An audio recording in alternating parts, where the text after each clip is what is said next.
Every 90 seconds, someone is reported missing. Many return to their families. For others, something has gone seriously wrong. A young mother has vanished. Jan's really strong. It was puzzling. How can you just disappear and go missing? No one knew where she was, not just family, but friends and associates. Nothing. A chance encounter breaks open the case. She'd given him around about £1,400 over the period of time. What happens in the police investigation that follows? 2 officers there, one of them got the crowbar out of the van, broke open the lock. What happens to the family at its heart? Never get this out of my head. Jan's kids crying and just cuddling each other. When missing turns to murder.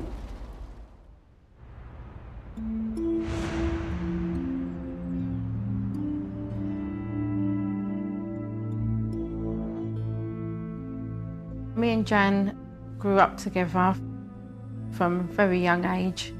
She was known by quite a few names. Her real name, Turkish name, is Mirican, but she didn't really like that name. A lot of people used to call her Mary Jane because it was easier to pronounce as well, or MJ, or most of us that called her Jan. We had a really good upbringing together. We had a lot of fun. We'd go clubbing, we'd hire out venues and functions and do our own parties. Jan was a street dancer, so she'd also teach kids street dance as well. When we was growing up, Jan was always really lively, bubbly, always happy, really loud. You'd hear her before you saw her. She enjoyed life.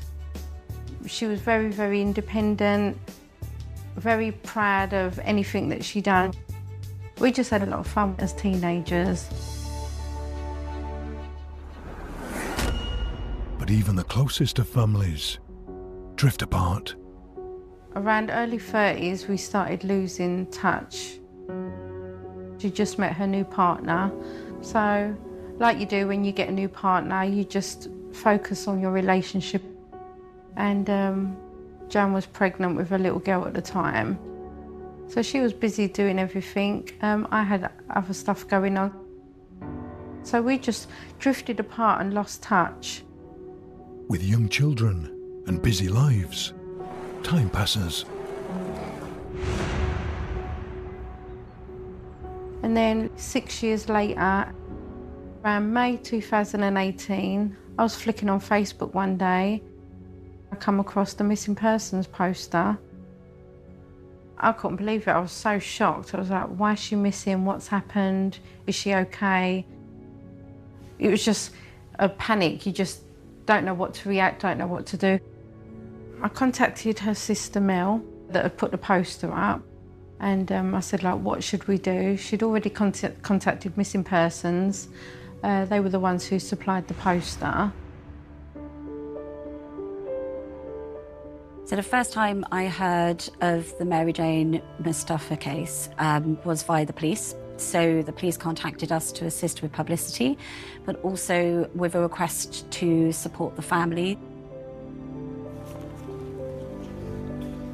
Mary Jane Mustafa was a constant family person, and then everything stopped.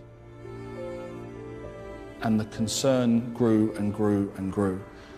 And after a few days, it became apparent that no one knew where she was, not just family, but friends and associates. And that's why, quite rightly, she was reported missing by her family. We offered to be there and to support the family, not only through our publicity, but also emotional support through that process in whatever way that we can. Because Jan went by different names, we changed a few of the posters to different names. Jan had lost quite a lot of weight from the time that I'd known her. She was about 5 stone around the time that she'd went missing, so some of the pictures didn't look like her anymore. So we tried to get 5 or 6 different photos for people to recognise her. And then we would go out daily. From the minute that Mary Jane Mustafa was reported missing, the family were already doing their own investigation. Because I'd not seen Jan for 6 years, I was looking for the Jan that I knew, the healthy Jan, bubbly, lively, would stick up for herself, wouldn't take nothing. Even if she'd got attacked, Jan's really strong, she could deal with it. So for me, it was puzzling what had actually happened to her. Like, how can you just disappear and go missing? So as the weeks went on, I started to learn what had happened to Jan in the 6 years that I didn't see her. Jan was a working mum and had her own place. Around the time she had a letter to say that her housing benefit had stopped. Jan had a little bit of learning difficulties. Sometimes she wouldn't understand. She's too busy working, she's busy with the kids. She was very independent, she wouldn't ask for help, so the letters started piling up and piling up. Jan ended up getting evicted from her house at Upton Park, and she ended up having to move in with her mum and the children in Custom House in Kenningtown.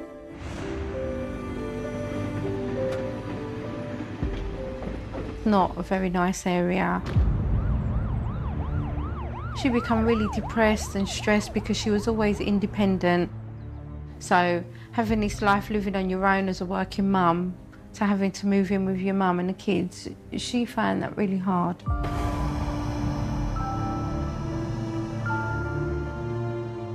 Jan used to love to write, she loved poems, so a lot of her life we learned from her diaries. There's probably about 20, 30 diaries that we found, and they were everywhere, and they were year by year. Jan had spiralled out of control. Jan ended up getting onto the drugs. She ended up getting addicted. And her diaries were all a cry for help. I want to go rehab. I look in the mirror and I don't like who I see. She was so vulnerable.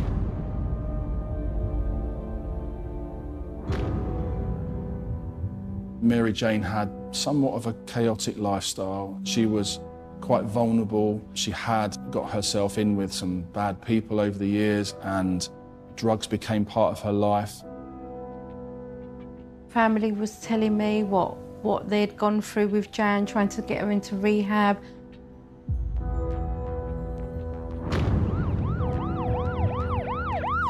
She'd collapse, they'd have to take her into hospital.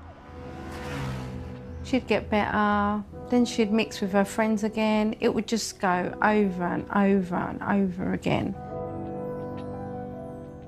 But one of the things that remained constant with her was her contact with her family, even though this other part of her life was a little bit out of control, when all of a sudden everything stopped. So when Mary Jane Mustafa was reported missing, it was difficult because no one knew where Mary Jane had actually gone missing from. There was certainly a transient part of her lifestyle where she might stay with somebody one time and stay with somebody another time. And so it became difficult, I think, at that particular point to understand, well, where was she last seen? We ended up setting up a missing persons Facebook page, which we shared on community pages. And then I'd print up posters and post them out to people to share in their area.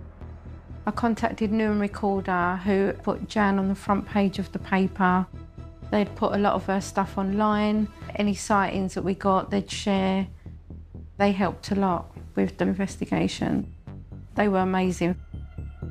Missing Persons started advertising Jan's posters on billboards, bus stops and stuff like that as well. We also had our social media publicity, digital boards, which are the huge digital posters that you see out and about, the Big Issue, who work in conjunction with us and sometimes show some missing appeals. The experiences we went through, we really had good and bad. The people in Whitechapel were absolutely amazing, really went out their way to help us. Mel would go out some evenings when I wasn't about. She'd be looking in tents under the homeless arches and park benches, and we would put ourselves in a lot of danger. I family that is doing their own investigation and finding bits and pieces out, hearing rumours, often speaking to so many people, visiting so many areas. That was exactly the case in Mary Jane's disappearance. Mary Jane's sister Mel, cousin Aisha, and Mary Jane's family's search for her takes them all over the country. There was a sighting that came up in Cardiff. From the video that we saw, it really, really did look like Jan from the back. So Mel went down to Cardiff that evening, but 2-3 days they were there. The girl never came back. We had another one from Brighton. Again, it wasn't Jan. One morning, when I checked my Facebook account, I had a message saying that there was a sighting in Victoria Station the night before. So I went to around the train station, there was pubs there, there was shops, just anywhere I could really around the area. Everyone that I've spoken to, no one had spotted this girl in the picture that I was showing. It was a really long, tiring day. Just made our way home with no joy. And then a few days later, the lady contacted me. She'd seen the lady again and sent me a picture. It wasn't her. It didn't look nothing like her. It was actually a really old lady. So it was quite disappointing. We would always ring the police first and let them know what we found. The police were always negative. They would say to us, "You're looking too much into it." And we're like, "But if it's a sighting, whether it's her or not, you have to go and check." They wouldn't. The family are doing everything they can. They want the police to do more. The family were feeding information back into the police. I think they became frustrated that nothing was coming of that. It's very difficult at that point where the police are investigating missing people to say, look, it appears that what the information you were told is not necessarily true. That can become frustrating. Where you need to think about it is following the facts, you know, not rumours and everything else. You can try and investigate something to see if that rumour actually is true, but if you can't prove it, it's not a fact at that point. And that's frustrating for families that are giving information, doing so much like Mary Jane's family were. The police investigation was consistent really with what happens when any adult goes missing. They will put in some inquiries, but this person could have left of their own free will. It is just, unfortunately, not the same as a child going missing, and therefore, you know, they do not get the same resources. Sitting within an investigation unit of missing persons may be 30 or 40 people, 60 perhaps, who are in the same boat as Mary Jane was. And that's always a problem because you don't have 60 officers to investigate. You might have 2, 3, 4, 5. So when you start to look at the ratio of how many people are investigating that many missing people, and then there might be a high-risk one comes in and everybody goes towards that one. I always say to people now that I speak to, if your family member's missing, don't rely on anyone but yourself. It's only going to be you and your family and your friends that made this case as big as it was. No one else done that but us. They were at their wits' end. Mary Jane's cousin, Aisha, was in tears. She just couldn't believe that there was no new information. Obviously, the strain this was causing on other members of the family, Mary Jane's mother, her children, so an extremely difficult time. The sightings were all the way through the whole year. We'd get 2-3 months there was none, and then in 1 month we'd have like 5 or 6, so it was draining. And after 10 months, there was no new information. And all different things go in your head. Has she done this? Knowing the people that she was hanging about with, did anyone kidnap her? Is it someone we know? By this point, they were absolutely desperate, and there's a feeling that they would perhaps never find out what happened to Mary Jane, be it good or bad. They just wanted something. Police are contacted by a local woman about what appears to be an entirely unconnected issue.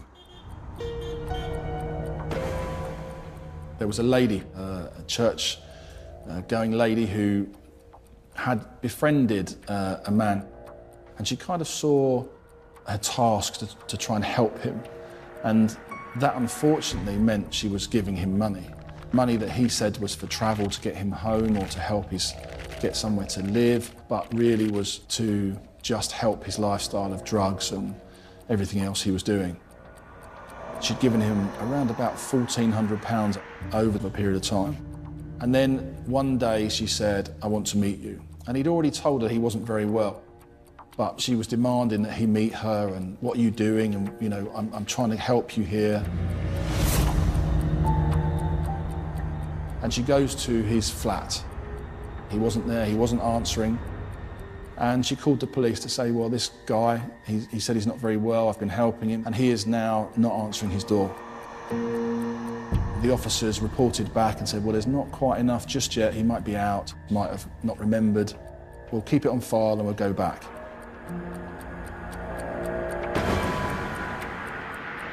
And they went back on the 27th of April, on a Saturday. He hadn't spoken to the lady. He hadn't been seen by neighbours. They did a few inquiries. And so there was a concern, a heightened concern, which allows the officers the power to enter the flat by force. So officers decided to break into the flat. And they walk around the flat. It's very, very messy. It's very, very unhygienic as well. And there is one particular room on the right-hand side, essentially a cupboard. The officers see lots of stuff in front of it. They move it all out the way, open the door, and there's a chest freezer. A padlocked chest freezer. So the two officers there, one of them got the crowbar out of the van, broke open the lock, and lifted the lid of that freezer. I was coming home from work on the train. I'm just flicking on my phone on Facebook and come across a newspaper article. I just thought, oh, customer, something's happened. I wonder what's happened down there. Then Aisha gets a call from their missing persons family liaison officer. He's like, oh, are you free to go to Mills about 7 o'clock? Some police officers will be there to greet you both and they need to speak to you. I said, okay. I said, is everything all right? He was like, I can't really say anything more than that. I just need you to get there if you can. I said, yeah, that's fine.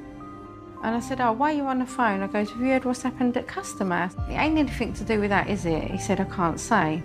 Well, as soon as he said that, you know straight away it is something to do with that. So straight away, I've called Mel and I was like, are you all right? She's like, yeah. I said, I'm coming down. She went, why, what's happened? And I said, we're going to get police visiting us. So Mel's just literally burst out crying. I've tried to calm her down on the phone. And then I'm trying to get back as quickly as I can on the train and bus.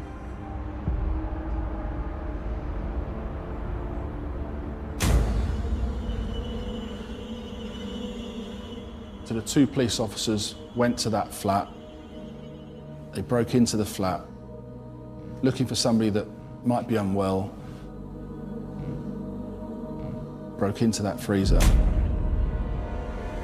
when the officer saw what he believed to be a human foot. And then everything changed. Their training kicks in, and it's very, very simple instruction at that point. Get out and preserve the scene. And then they will seal that area up. And then radioing through to the control room, we believe we found a body in a freezer. What's called a homicide assessment team car is sent down to 50 Van Dome Close to make their own assessment as experienced homicide detectives. And then the call would come back to me to say, yeah, we've got something here, and clearly it looks like a murder.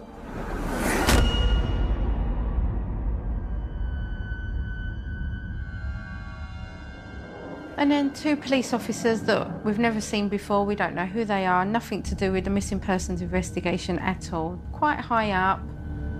I was like, oh, must be important if they're like really big people.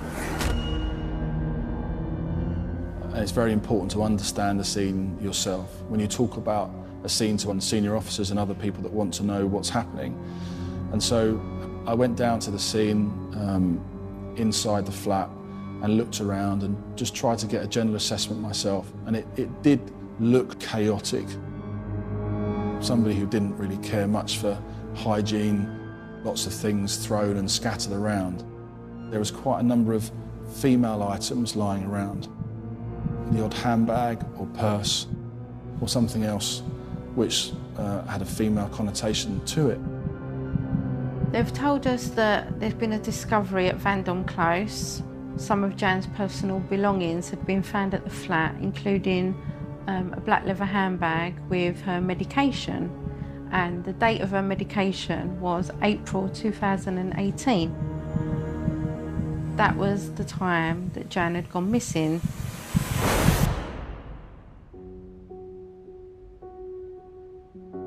We just broke down in tears. We're cuddling 2 strangers that we don't even know. Is this her? Maybe it's not. Maybe just someone nicked her bag. Maybe they don't know who these people are. They don't know nothing. All they've found is belongings. So let's not worry. Wiped your tears, spoke. So let's just not look too much into it for the minute.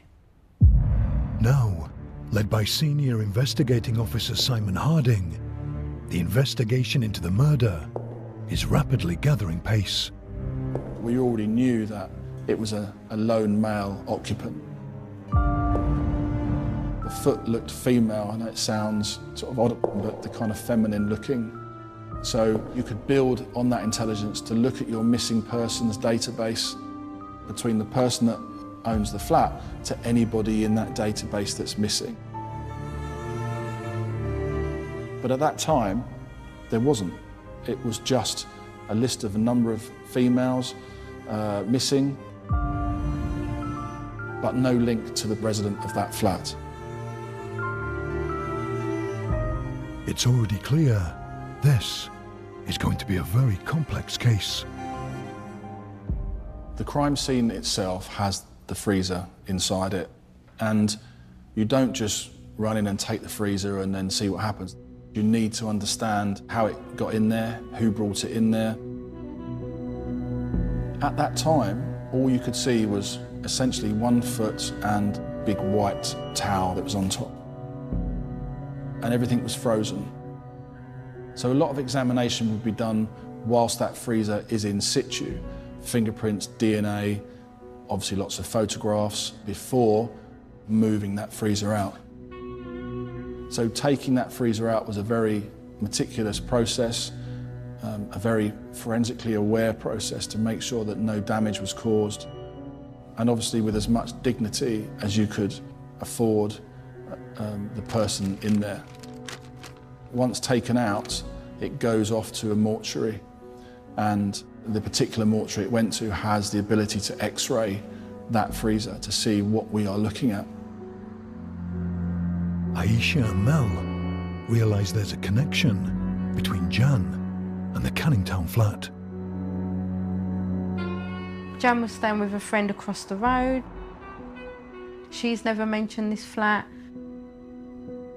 So let's go and see where this flat is. Let's go to where Jan was staying before she'd gone missing. So we popped in,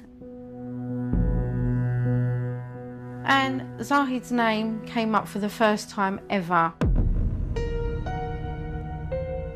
You're trying to understand who this person is who resides in the flat, and then we understand it's somebody called Zahid Yunus. So what do we know about Zahid Yunus at the time? Well, quite a lot. He was known to the police, and known to the police quite a lot through his life. He was a registered sex offender.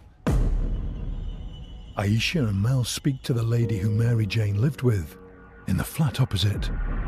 She's like, oh yeah, I think she might have met him here at my flat one day and they'd got talking.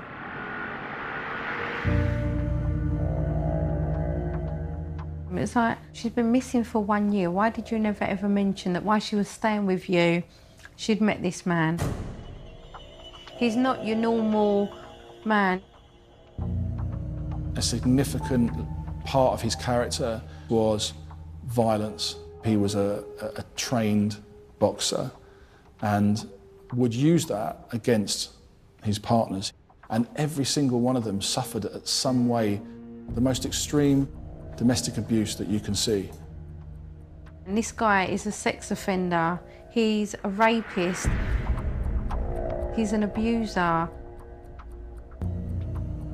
A number of his victims had broken ribs down the left-hand side because as a right-handed 6'4" big man who could box, he would punch his victims. Hearing all of this, we're thinking, if he's done this to these girls, has he done that to Jan? But then we don't even know if it is Jan. We still don't know nothing, still. So all these feelings, it's getting too much now. It's starting to get really hard. It's like we're hearing too much that we don't want to hear. Yeah, it was starting to get harder. In the mortuary, the freezer is x-rayed. The image reveals a shocking surprise.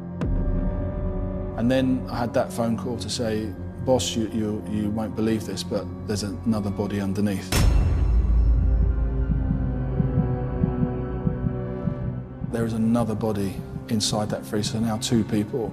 You're now looking at somebody who is incredibly dangerous, somebody who is going towards a serial killer and needs to be found as quickly as possible.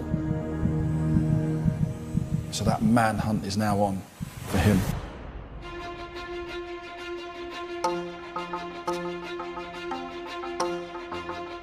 I had officers everywhere looking for him, and in particular his brother's house, where we knew he'd been a couple of days before, and so they were there waiting. Zahid Yunus was seen to come out of his brother's address and get into a waiting cab. Officers swooped on him very, very quickly. He wasn't compliant. He tried to fight. A violent man, 6'4", trained in boxing, but there was enough officers there to restrain him and arrest him on suspicion of a double murder. At that point, he said something to the officers, which was quite unusual. He said, "It's my house, it's my problem, no one else is involved." Yunus is in custody, and he's not happy. Zahid Yunus is brought into custody, and part of that process is to interview him. And one of the things that we did notice straight away about him was the officers interviewing, some were female. A female was essentially in charge of him at that point. He didn't like it. How dare you put a female in front of me? Police believe they have their man in custody, but they've got a difficult situation on their hands.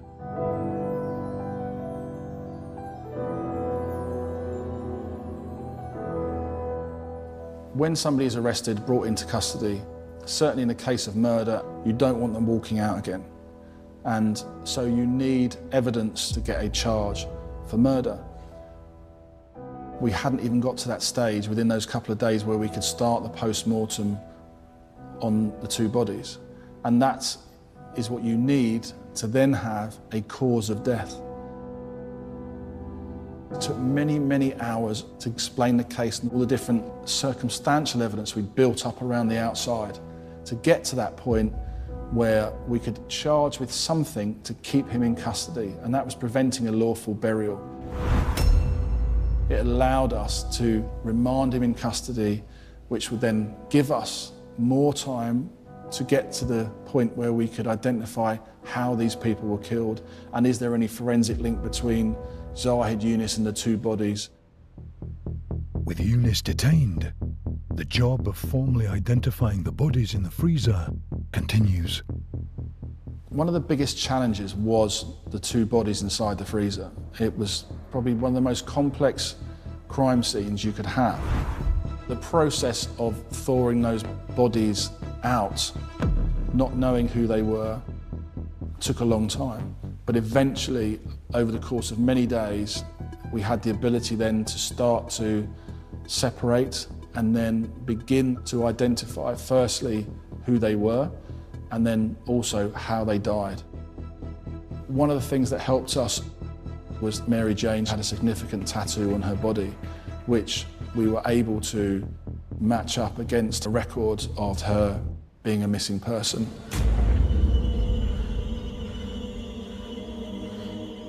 A tattoo is not a form of identification. We have to go that little bit further. The family were already there with us. They were already down at the scene. They believed that that was Mary Jane before we identified her, because of the circumstances. We, at that stage, were saying, look, I believe it is her, but we need to make it solid, factual. So DNA was taken from Mary Jane's family to match up against DNA of the body, and sadly that was then enough to identify the top body on the freezer as Mary Jane Mustafa.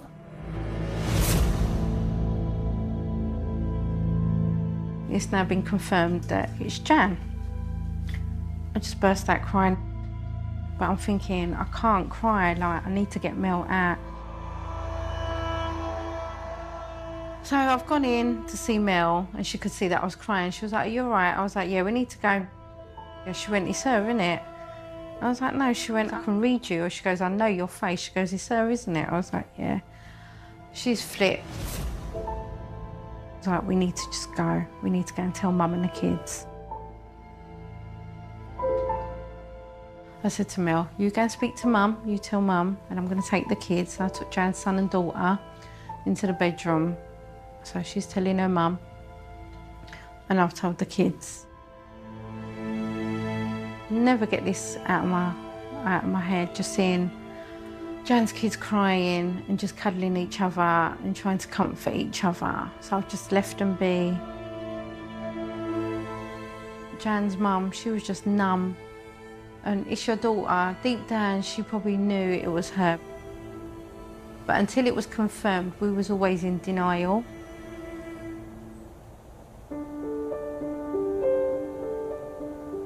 I went to see the family of Mary Jane Mustafa quite early on, only literally after we had the family liaison officer had broken the news that we had confirmed that it was Mary Jane. So Simon took over the case. Simon and his team have been our rock. They've been like family. They've been absolutely amazing. We couldn't have asked for anyone better.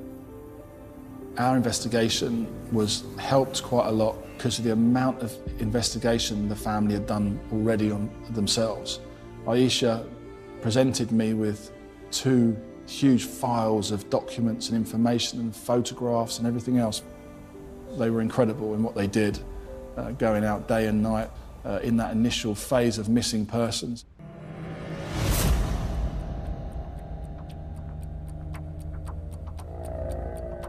Just after hearing about Mary Jane, we were told that the second body was Henriette Such, and there was just a complete lack of information on her. This was someone whose disappearance was never reported. Mary Jane had relatives out looking for her. Henriette had none of that. She didn't even appear to have that many friends in the UK. Henriette's family lives in Hungary.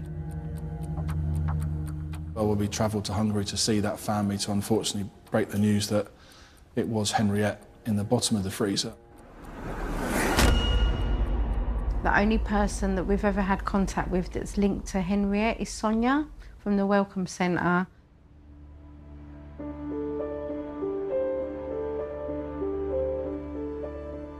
We first met Henriette in around 2014. Usually the women that come are quite chaotic in terms of, you know, drug and alcohol and so forth. Henriette was a little bit different. She would come into the centre smiling. She was friendly with staff. She was friendly with other clients. She got on well with people. She paints a beautiful picture of Henriette. I'm looking at a picture that Henriette drew for me. She used to draw quite a lot. It's quite a treasured memory of Henriette. She didn't have all of her documentation, so employment wasn't so easy for her. But one of her ambitions was to get her documentations, get herself together and go out to work. We were just beginning to start that process with her. So the last time we saw Henriette, she told us that she had found somewhere to live. Everything was happening for her. The biggest problem was that she'd met Zahid Yunus and he stopped all that from happening. He took her into his world, made her vulnerable again. It's sad because she was at that point where she was trying to do something else. Simon is determined to build a case that the Crown Prosecution Service will allow to go to trial. With Zahid Yunus in custody, and indeed before he was arrested, the case is already starting to be built. The two bodies of Henriette and Mary Jane, both of them had sustained significant injuries on the left-hand side of their body with their ribs. There was no forensic evidence to say that Zahid Yunus was the one that did that, but what you could say in Zahid Yunus's past, all of his victims sustained similar injury, all around the left-hand side. And also on the pressure on the neck and strangulation, albeit it couldn't be given as a cause of death. Somebody with great physical force had caused that on Mary Jane. And the searching inside the flat showed that items belonging to Mary Jane and Henriette Suits were inside. A fingerprint of Mary Jane was found on a cooker hood inside the kitchen. We could say that at the time that she was alive, she had touched a surface inside the flat. And then we look at the freezer itself. The box of the freezer was still lying inside the flat. We managed to identify where that freezer was purchased, and then that became suspicious because a false name was used, a false address was used. It was believed then that the reason that freezer was bought was to simply put Henriette Suits inside that freezer because he had killed her. These are things that we would put towards the Crown Prosecution Service to say this is all factual information we are finding out. Why would he do that? Look at his previous victims. And you build the case up around that.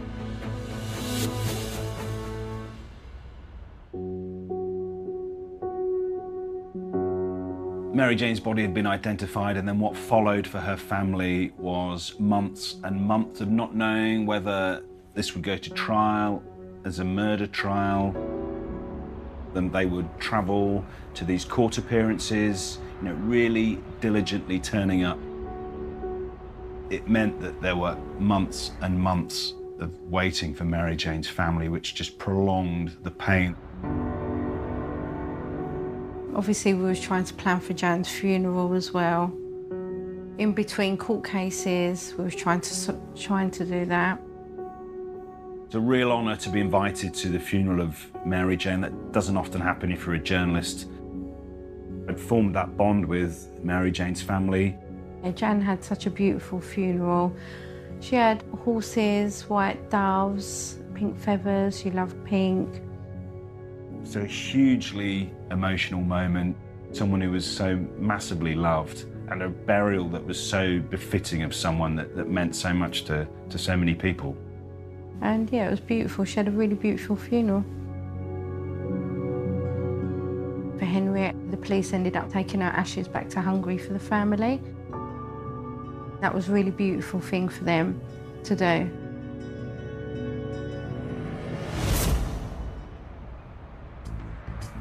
It took from April, when the two girls were found, to February the following year in 2020 to get enough circumstantial evidence, enough intelligence around Zahid Yunus to charge him with murder.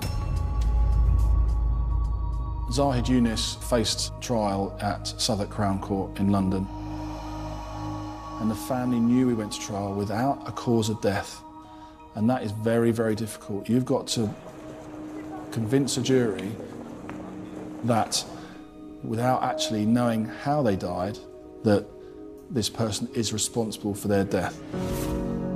Henriette's family couldn't come over from Hungary. They weren't physically able to do that. And so they were represented by us, and Mary Jane's family were there for both girls. You know, a horrendous moment for them, but there was relief that this trial was happening, that it had got to this stage. And they were there throughout the whole thing. Aisha was there, Mel was there, more family members, always supporting, there every single day for every single minute. During the trial, that's when we found out everything. Literally every detail was heard in court. That was really hard. It's very, very difficult to sit through a trial, especially when you're hearing things that you haven't necessarily heard before or you didn't want to hear before. And then you've got Zahid coming in. You've seen this man for the first time face to face. You're going to stare at him. You can't take your eyes off him. He just stared at the family constantly. Zahid Yunus in a suit and a clean shirt, trying to say that I am a normal person. But it was within minutes that his personality came out, where he was rude to the female judge. Once again, sitting above him, challenging him with the authority, was a female. She put him straight back in his box again, but you could see straight away that his personality was there. 2 books were given to the jury, ourselves and Zahid. Injury books, images, photos, literally pages and pages of detailed injuries in them books. We saw that he'd broken the girls' ribs, he'd strangled them. And I'll never forget this, he would sit there with the books and he would look at them like it's a magazine, like it's just a newspaper, flicking the books, being disrespectful with the books, using it as a fan. He was holding these books like he was so proud of what he'd done.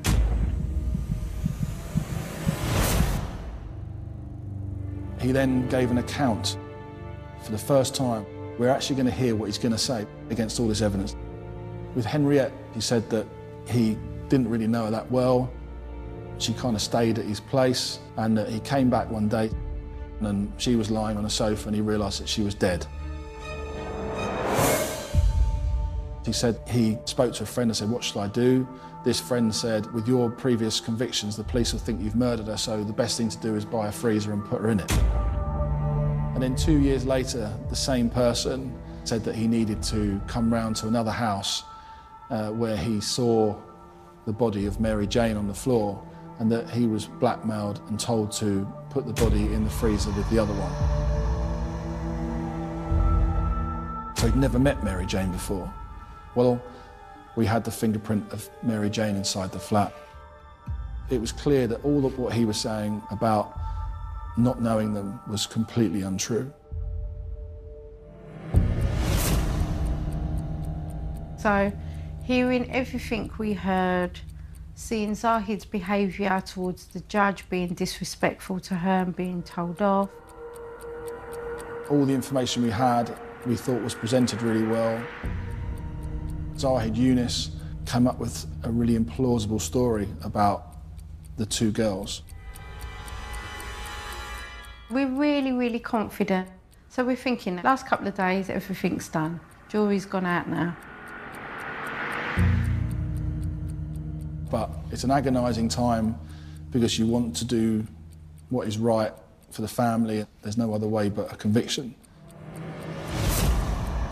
Next day we've come back thinking, I'll probably be done today. No. Next day. No, next day, next day. It was like every single day we're sitting all day. Why is it taking so long? Obviously there's some people that have decided he's not guilty. And at one point, Simon said, "You know what? I don't think they're going to even get an outcome. We might have to do a retrial." And I was like, "What, start again?" He went, "Yeah." It took them 5 days to come back. Having the family there going, Simon, why is it taking so long? Perhaps they don't believe us. So they've stood up, blah, blah, blah. You've got to trust in the process. Sit there with your hands clenched when they're giving the verdict. Do you find the defendant guilty or not guilty? And then, yeah, guilty. All the blood releases from your knuckles when they say guilty.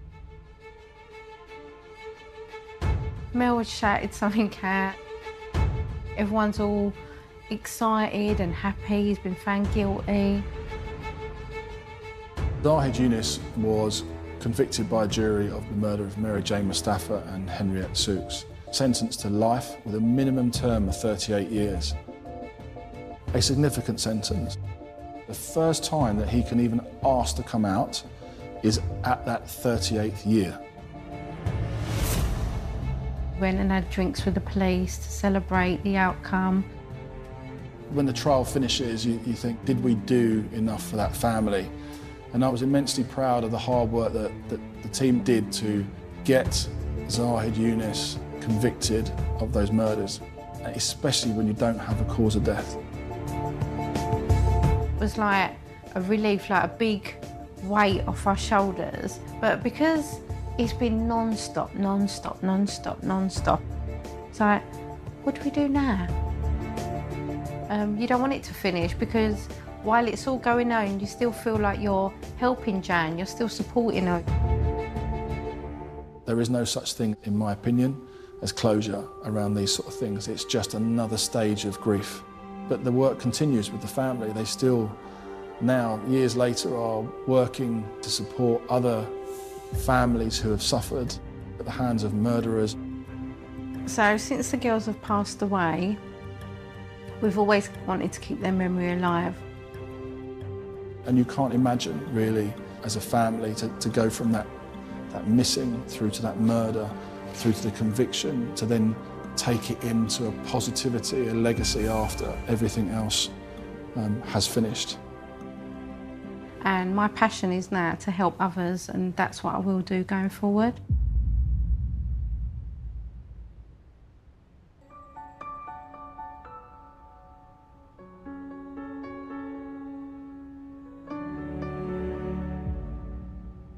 I saw Henriette's poems, and it's sad. It's just like Jan. The girls, they're so similar.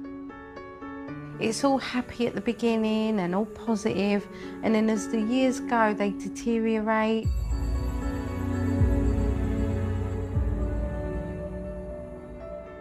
Both the girls experience similar things, but Mel always says the girls went together, so they both went to heaven together, and I think that's a beautiful way of thinking. They were never alone.